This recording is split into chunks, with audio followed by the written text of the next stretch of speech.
एक व्यक्ति खून से लथपथ था। वह दर्द के मारे चीख रहा था, चिल्ला रहा था और खून उसके ऐसी जगह से निकल रहा था कि वह ना किसी को बता सकता है और ना किसी को दिखा सकता है। उसकी जान निकली चली जा रही थी। वो करे तो क्या करे, बताए तो किससे बताए। मतलब शादीशुदा होने के बाद भी अपनी पत्नी से नहीं कह सकता कि मेरी ऐसी जगह से खून निकल रहा है जिससे मेरी जान चली जा रही है। मतलब ऐसी क्या बात थी जो अपनी पत्नी से वो नहीं कह पा रहा था। दरअसल खून उसके प्राइवेट पार्ट से निकल रहा था, जो शरीर का सबसे नाजुक अंग होता है। वह क्यों निकल रहा था, कैसे निकल रहा था, आखिरकार क्या वजह थी जो उसके प्राइवेट पार्ट से खून निकल रहा था।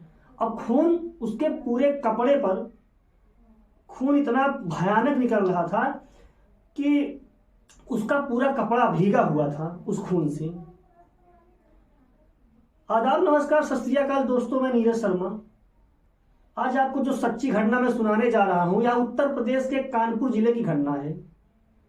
उत्तर प्रदेश का कानपुर जिले में एक परिवार होता है। ये उसकी एक पत्नी अपने पति को जो है ब्लेड से अपने ही पति का प्राइवेट काट कर उसे घायल कर दिया। पति ने एक सप्ताह बाद जो है अपनी पत्नी के खिलाफ मामला दर्ज कराया। एक सप्ताह बाद, तुरंत नहीं, एक सप्ताह लग गया उसको मामला दर्ज कराने में। मामला कानपुर महानगर के गुजैनी थाना क्षेत्र का है। इस इलाके में रहने वाला जो है मनोज, हम नाम बदल के बता रहे हैं आपको, हालांकि असली नाम कुछ और था, लेकिन मुझे कुछ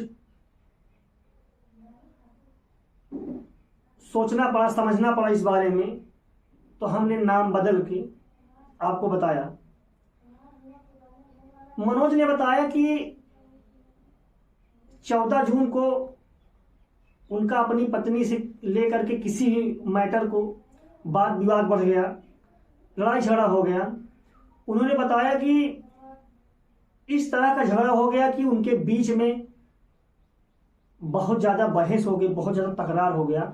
अब ये झगड़ा पहली बार नहीं हुआ करता था, ये झगड़ा हमेशा हुआ करता था। झगड़े के बाद जब वो सो गए तो उनकी पत्नी ने ब्लेड उठाया। अब ब्लेड लेकर जो है उनके प्राइवेट पार्ट को दाग से काट दिया, दर्द से उनके प्राइवेट पार्ट को काट दिया। अचानक जब वह दर्द के मारे चीखने लगे, चिल्लाने लगे, तो पत्नी वहां से तुरंत फरार हो गई। पीड़िता ने बताया कि उन्होंने शर्म के मारे यह सूचना किसी को नहीं दी, लेकिन एक सप्ताह बाद उन्होंने गुजैनी थाने में अपनी पत्नी के खिलाफ मामला दर्ज कराया। नौबस्ता के एसीपी अभिषेक पांडे ने बताया कि आरोपी पत्नी की तलाश जारी है और वह पीड़ित का भी मेडिकल करवाया गया है और मेडिकल करवाने के बाद जो है उसको सांत्वना दिया गया। उनका कहना है कि जल्द ही आरोपी महिला जो है वो गिरफ्तार कर ली जाएगी। इससे पहले मध्य प्रदेश के ग्वालियर से भी एक ऐसी ही खबर सामने आई थी। दरअसल वहां पे क्या था कि वहां पे एक युवक को अपनी पत्नी के हाथ से मोबाइल छीनना जो है उसके लिए भारी पड़ गया। रोका टोकी से गुस्साई महिला तो क्या करती है वो कि अपने पति के प्राइवेट पार्ट पर खौलता हुआ तेल डाल देती है और तेल डाल के भाग भी। चीख पुकार सुनकर जो है आसपास के लोग जब आते हैं तो उस घायल को नजदीकी अस्पताल में ले जाते हैं, भर्ती करवाते हैं। जिसके बाद पीड़ित जो है महिला ने, जो पीड़ित पति था, आरोपी महिला के खिलाफ, पत्नी के खिलाफ मामला दर्ज करवाता है और वो बताता है, उसकी पति ने बताया कि उसकी पत्नी दिन भर फोन पे जो है पड़ोसी से बात करती रहती थी। उसने कई बार पत्नी को समझाया लेकिन वह नहीं मानी। फिर एक दिन उसने जो है गुस्से में पत्नी का मोबाइल छीन लिया। बस इतनी सी बात से पत्नी नाराज हो गई और उसने अपने पति के प्राइवेट पार्ट पे जो है खौलता हुआ तेल, जला हुआ तेल, खौलता हुआ तेल आग में उसके प्राइवेट पार्ट पे डाल देती है और अपने पति को घायल करके चली जाती है।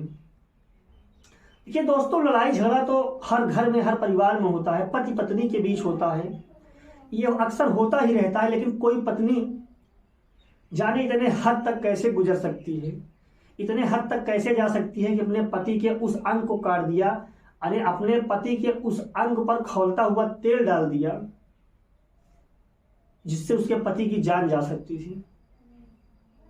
और इतना बड़ा घिनौना काम करने के पहले जो है उसको एक बार भी शर्म नहीं आई कि मैं यह कर क्या रही हूं। ये मैं आपसे अनुरोध करना चाहता हूं, विनती है कि गुस्से में कोई ऐसा कदम ना उठाएं जिससे आपको, आपके परिवार को कोई खतरा हो, जिससे जान आपकी चली जा सकती है, किसी और की जान जा सकती है। कोई ऐसा कार्य ना करें।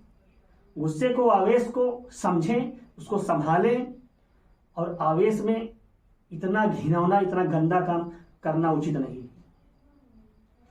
इस कहानी को सुनाने का उद्देश्य दोस्तों किसी को परेशान करना नहीं था, किसी का दिल दुखाना नहीं था, बल्कि आपको जागरूक करना था, आपको सावधान करना था, आपको सतर्क करना था कि गुस्से में, आवेश में कोई ऐसा काम ना करें। आप भी सुरक्षित रहें, दूसरों को भी सुरक्षित रखें, अपना ख्याल रखें। नमस्कार। जय।